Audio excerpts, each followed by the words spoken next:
Hello, everyone. Pat Down MMA back with another DWCS breakdown, episode 25 of my breakdowns. Going to be diving into a slugfest of a welterweight matchup between Islam Dulatov and Vanilto Antunes. So, going to be kicking it off with Germany's Islam Dulatov. So, Dulatov is 26 years old. He stands at a massive 6'4" for welterweight and has a 10-1 record as a professional with 10 finishes and 9 in round one. So he is an absolute just murderer. He's just running through people so far.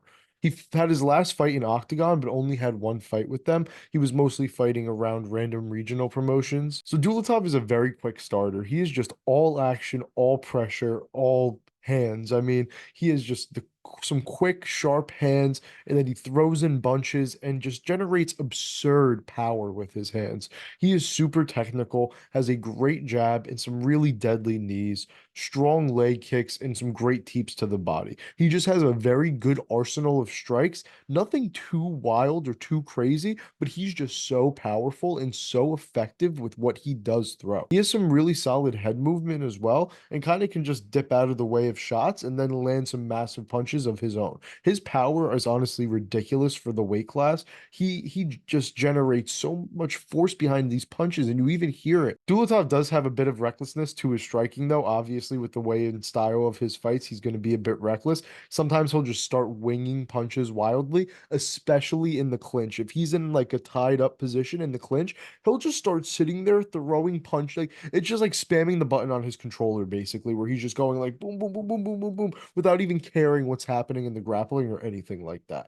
And he can be hit coming forward just because of how aggressive he is and how wild he is. He thrives in those kind of fights, though. He doesn't do well in a slow-paced technical striking match. He needs things to be crazy, and he needs it to be a brawl and an absolute war for him to really take advantage of the fight. And that's just what makes Dulatov so exciting. I mean, he's definitely just one of the more exciting fighters that we've had on this season of DWCS, and I just can't wait to watch him actually get in there in the cage. On the ground, he has some pretty decent takedowns, nothing crazy, but solid enough. He locks up subs really quick though and has some very tight chokes. He is just a guillotine, the darce, the rear naked, just a very good arsenal of chokes and really good sub defense himself with also some pretty good takedown defense in return. Not the best takedown defense, but pretty good. He can be controlled on the cage a bit at times, and when he is facing a wrestler that is better than him, he can be taken and held down.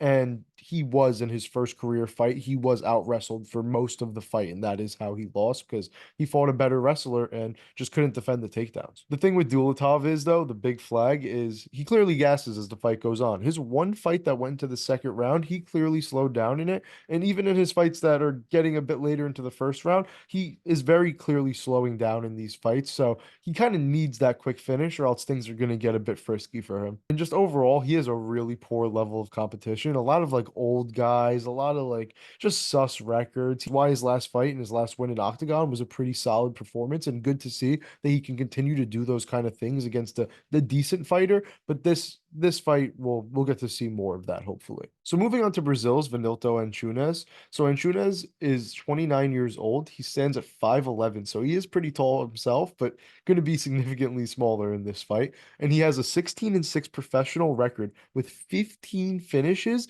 and 14 wins by KO.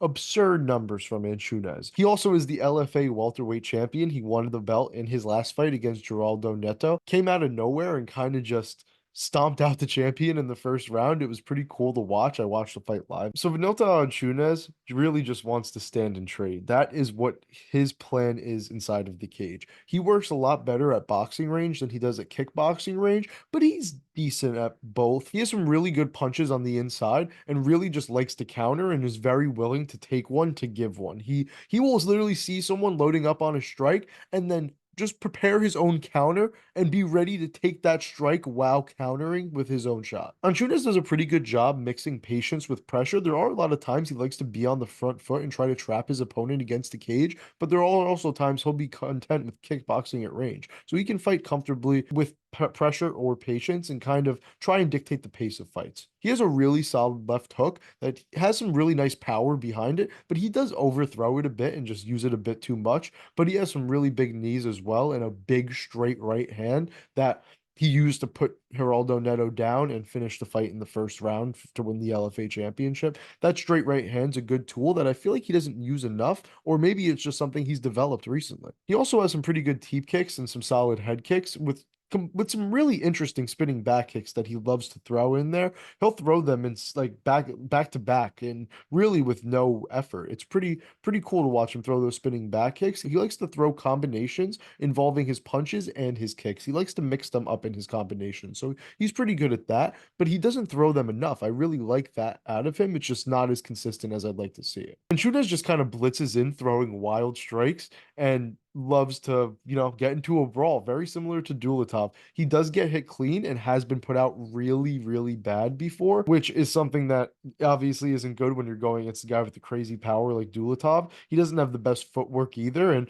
I've noticed that he's always committing fouls in his fights. He's always doing something illegal or something he's not supposed to be doing at some point. And on the ground for Antunes, it's really not a strong point. His takedown defense is okay at best. He doesn't have great sub defense either. If he gets taken down, he can be smothered, and he has been smothered bad in fights before. Even fights he's won, he's been smothered for most of them. He is pretty decent if he ends up on top and has chokes himself, but not the best submissions overall. And with only one submission win, obviously he isn't looking for those most of the time. And he will give up his top position on top to just start landing ground and pound. He really just has some annoying ground and pound that will just constantly hit you and constantly touch you and just really just annoy you. Antunes has been 5 rounds before in fights and has had multiple fights go into the third round that he's finished in that third round, but his cardio really didn't impress me. It just didn't look that good. It seemed like he gasses out in fights even when he wins them. It's just he's less gassed out than his opponent. So I'm not too sure about his cardio either. Both of these guys have very shady cardio. But I will say for Antunes, I can confirm that he can rally in fights. If he's losing, if he's tired, he still can rally and still can pull a win out, even if he is gassed out. So for my prediction for this fight, I'm not gonna lie, it's not a very tough one for me. When I look at this fight, I think Dulatov is better on the ground. I think he's better on the feet. I think he has more power. And honestly, I just think he has Antunes covered in most areas. I do think Antunes could land a big strike and really change the complexion of the fight if things were to be going poorly for him. But I think his best path to victory here is absorbing the damage for as long as possible, letting Dulatov gas, and then just being less gassed than him as the fight goes on, and eventually securing a late finish when Dulatov just can't continue anymore. That would be the path to victory for Antunes, but I just really don't see it happening. I see Dulatov being able to mix up his strikes, mix up his kicks, and kind of just dominate Antunes on the feet and probably get an early stoppage here. I would say this fight leans a bit later, but Antunes has been stopped in the first round before, and I think Dulatov has the capability to definitely dominate this fight. So I'm gonna lean that Islam Dulatov gets the first round win here. Whether it's by submission, whether it's by knockout will be the question. I'm actually going to lean a submission here in this fight. I think Islam Dulatov will get the first round submission, but I could very well see it being a first round knockout. Either way, Islam Dulatov round one is my solid prediction for this fight. I wanted to thank all of you for tuning in to episode 25 of my DWCS breakdowns. I hope you all enjoyed. Please don't forget to like, comment, and subscribe for more. And please tune in for my last breakdown, which will be out later today. I hope you all enjoyed, and I'll catch you in the next one.